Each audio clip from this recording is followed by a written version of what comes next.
I've had several people come and talk to me about setting up the recurring meetings, and I want to ensure that we're doing it the correct way. So there are two different ways that you can set it up.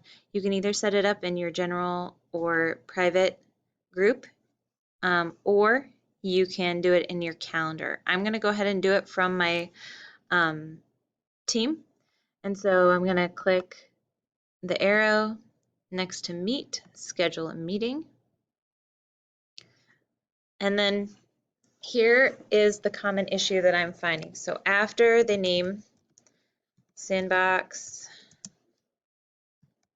Block 1, and then they set their beginning date for the 25th at 8:30 until 10, they want to people want to change this date to the end date of the term. What this is asking is how long is your meeting?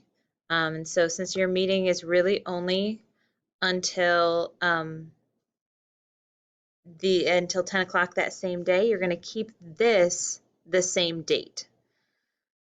The way that you're going to set up the recurring part is going to does not repeat, and you're going to change it to custom. You got your start date. You want it to repeat every week, and then you can select the days that it'll repeat.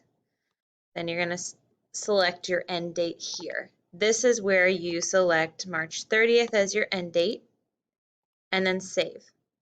And you'll notice here that you have your meeting time, how long your meeting is, and then here is where it repeats every single day, every Monday through Friday, starting the 25th until the 30th. And then you can push send.